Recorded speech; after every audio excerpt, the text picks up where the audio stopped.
Shalom, shalom, Javerim Bejaverot, bienvenidos a Ecos de la Torá.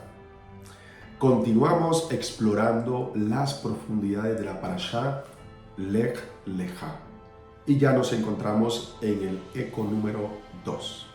Al entrar en este eco, nos ubicamos entonces en el capítulo 12, versículo 10 de Bereshit. Y hubo hambre en la tierra, y Abraham descendió a Egipto para pasar allí un tiempo, porque el hambre era severa en la tierra. No cuestionó la dirección de Elohim cuando se enfrentó a esta dificultad Abraham. Muchos creyentes descubren que cuando deciden seguir a Elohim, inmediatamente encuentran grandes obstáculos. La próxima vez que usted encuentre una prueba como esta, no trate de adivinar lo que Dios está haciendo.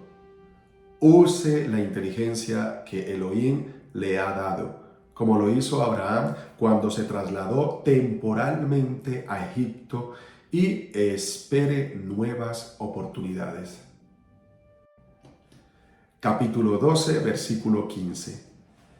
Y la vieron los oficiales de Faraón y la alabaron delante de él, y la mujer fue llevada a la casa de Faraón.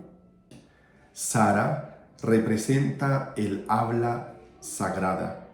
El nombre Sara está relacionado con la palabra Sar, autoridad, y es con la boca que uno emite los edictos. Así el Zohar enseña que la Sefirá de Malhut, reinado, corresponde a la boca. Tikunei Zohar. Los egipcios representan las fuerzas del mal. El descenso a Egipto de Abraham y Sara simbolizan la persona sucumbiendo y descendiendo al ámbito del mal. Allí la belleza de Sara, del habla sagrada, es capturada y llevada al faraón. Las letras de la palabra faraón, pueden reordenarse para formar la palabra Aoref, la cerviz. Esto indica que las fuerzas del mal intentan atrapar el habla sagrada dentro de la garganta, impidiendo su articulación. Muchas veces esas fuerzas tienen éxito, al punto en que la persona llega a olvidarse totalmente de sus orígenes santos. Ahora pasemos al capítulo 13. Los versículos 1 al 18 nos narrarán la historia de Lot y Abraham. Algunas personas simplemente viven a la deriva. Sus alternativas, cuando pueden reunir suficiente voluntad para tomar decisiones, tienden a seguir la ley del menor esfuerzo. Lot, el sobrino de Abraham, era ese tipo de personas. Cuando era joven, Lot perdió a su padre.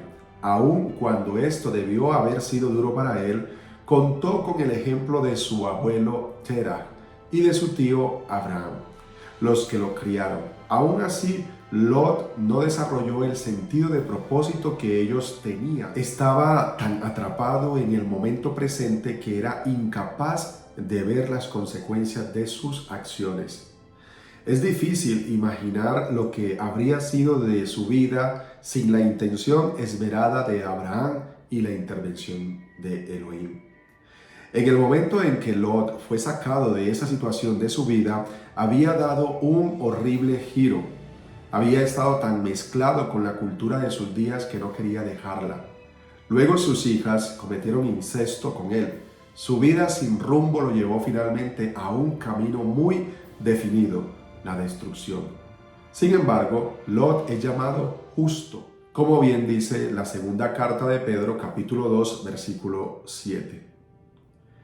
Ruth, la descendiente de Moab, fue antepasado del Mesías, aun cuando Moab fue el resultado de la relación incestuosa de Lot con una de sus hijas. Esto nos da esperanza en el sentido de que Elohim perdona y a menudo saca circunstancias positivas del mal. ¿Qué dirección lleva tu vida? ¿Va usted hacia Elohim o se aleja aún más? Si su vida va a la deriva, de decidirse por Elohim puede parecerle difícil, pero es la única decisión que pone todas las demás decisiones en una luz diferente. La historia de Lot se relata en los pasajes del capítulo 11 al capítulo 14, capítulo 19, y también se menciona en Deuteronomio capítulo 2, versículo 9, Lucas capítulo 17, versículo 28 al 32, y finalmente en la segunda carta de Pedro, capítulo 2, versículo 7 al 8. Bereshit 13:1. Subió pues Abraham de Egipto al Negev, él y su mujer con todo lo que poseía, y con él Lot. En efecto, Abraham descendió desde Egipto hacia Israel, porque Israel está al norte de Egipto y porque la tierra de Israel es más alta que la de Egipto. Pero el verbo ascender tiene una implicación adicional. Salir de Egipto significó para Abraham un ascenso espiritual, pues Egipto, en hebreo Misraim, significa estrechez, limitación, como epítome de la normalización espiritual a diferencia de Israel, dice la Torat Emet. Ahora, el Zohar percibe en el verbo la connotación adicional de que Abraham ascendió espiritualmente desde los niveles inferiores de Egipto. Abandonó un lugar de contaminación espiritual y retornó a su estado anterior más elevado. A diferencia de Adán y Noah, que no recobraron su eminencia original después de sus reveses con el árbol del conocimiento y el vino, respectivamente. Abraham salió de Egipto incólume y en plenitud de sus atributos.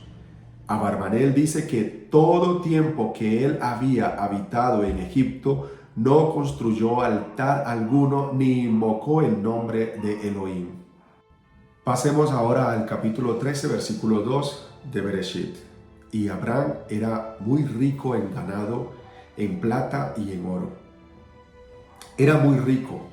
Muchos detalles de la presente narración corresponden con la información acerca de la situación socioeconómica que prevalecía en la época del cercano Oriente, e indican que Abraham era un gran hombre de negocio. En este capítulo se enfoca el aspecto de la promesa en lo referente a la tierra de Canaán. En los días de Abraham, dueños de ovejas y ganados podían adquirir una gran riqueza. La riqueza de Abraham no solo incluía plata y oro, sino también ganado. Estos animales eran una mercancía valiosa utilizada como comida, vestido, materia prima para tiendas y para sacrificios. Ellas eran por lo general comerciadas por otros bienes y servicios. Abraham pudo observar el crecimiento y la multiplicación diaria de su riqueza. Si disfrutas de este vídeo, suscríbete, activa la campana y quédate hasta el final para no perderte ninguna de nuestras publicaciones. Ahora nos ubicamos en el capítulo 13, versículo 3. Y anduvo en sus jornadas desde el Negev hasta Betel, al lugar donde su tienda había estado al principio, entre Betel y Ai, al lugar del altar que antes había hecho allí, y allí Abraham invocó el nombre del Eterno. Después de haber estado en Egipto, Abraham volvió al mismo lugar donde había estado antes y donde había invocado el nombre del Eterno por primera vez en la tierra, a la entrada a la casa de Elohim. Egipto entonces simboliza el sistema de este mundo en tinieblas. Esto nos indica que si uno se desvía y sale del lugar del llamado y las promesas, hay que volver al mundo de la familia y a la casa del Eterno. Vuelve a la comunión con los fieles. Cuando Abraham había dejado atrás los dioses de sus padres en Mesopotamia, proclamó el nombre del Eterno en Betel. Y cuando volvió de Egipto, volvió a proclamar el nombre del Eterno en el mismo lugar. Betel se convirtió así en un centro de proclamación del monoteísmo por encima de los falsos dioses de Babilonia y de Egipto, señala el doctor Ketriel Vlad. Cuando uno acostumbra a quedarse con cierto anfitrión, no debe cambiar de hospedaje a menos que haya sido víctima de acosos y sufrimientos ahí, dice Rashi. Los maestros del Musar, la ética, ven en el comportamiento de Abraham un ejemplo de austeridad. En el camino a Egipto aún no era rico, por lo que seguramente se alojó en posadas baratas. De regreso, aunque ya mucho más acaudalado, no despilfarró el dinero en lujos innecesarios. Y dice el texto que Abraham invocó el nombre del Señor. Y es que oró a Elohim y le ofreció un sacrificio dándole gracias por los beneficios recibidos en el viaje. Cosa significativa después de esta desastrosa situación en Egipto, Abraham entonces fue de regreso al lugar donde antes había levantado un altar y de nuevo adoró allí. Capítulo 13, versículo 5. Y también Lot, que andaba con Abraham, tenía ovejas, vacas y tiendas. Ovejas y vacas. La riqueza en el mundo antiguo se medía no por la tierra que se poseía, sino por la magnitud del ganado que se poseía, y de plata, oro y alhajas. Como veremos en el versículo 2 anteriormente, y en Job capítulo 1, versículo 1 al 3. Lot no andaba con Elohim. Su riqueza dependía de su relación con el hombre. Por eso al final perdió todo, señala el doctor Ketriel. Entremos ahora al capítulo 13, versículos 6 al 7. Y la tierra no podía sostenerlos para que habitaran juntos, porque sus posesiones eran tantas que ya no podían habitar juntos. Hubo pues contienda entre los pastores del ganado de Abraham y los pastores del ganado de Lot. Y el cananeo y el fereceo habitaban entonces en aquella tierra. Inesperadamente se suscitó un conflicto debido a la falta de espacio y de pastos. El tío y el sobrino habían acumulado mucho durante el lento viaje desde Ur, a través de Harán y por Egipto, hasta que llegaron a la región de Betel y Ai, una región cananea. La comarca estaba en manos de los Kenanín y Perishim, lo que indica que tanto Abraham como Lot vivían todavía como extranjeros en la tierra que fue prometida a Abraham. Parece que los extranjeros debían tener un cuidado especial para no despertar la codicia de los otros habitantes de la comarca. Los problemas entre Abraham y Lot los hacían más vulnerables a los pueblos vecinos. Los pastores de Lot pastoreaban sus animales en campos ajenos, y ante el reproche de los pastores de Abraham, aquellos alegaban que la tierra le fue prometida a Abraham, y dado que él no tenía descendencia, los derechos de ésta le correspondían a su sobrino Lot. Por eso la Torá declara que entonces la tierra de Israel estaba bajo poder de los Keananitas y de los Perisitas. Para enfatizar que pastorear en sus campos era un acto de pillaje, de robo, pues aún no había llegado el momento en que Abraham hiciera valer sus derechos sobre la tierra en cuestión, señala la Torá. En el futuro, Elohim en su sabiduría decretó que Israel no debería trabar amistad con los descendientes de Lot, como se ve en el Midrash Bamidbar 21:5, porque todo el que intentara tenerles piedad sufriría oprobios y guerras. La Torá ama la paz y Abraham era el paradigma de la paz. Pero todo el que busque la paz en forma contraria a la sabiduría de la Torá se expone al infortunio. Abraham se doblegó ante la sabiduría de Elohim cuando dijo a Lot: te suplico que no haya altercado, sepárate de mí, señala Rabí Aarón Kotler.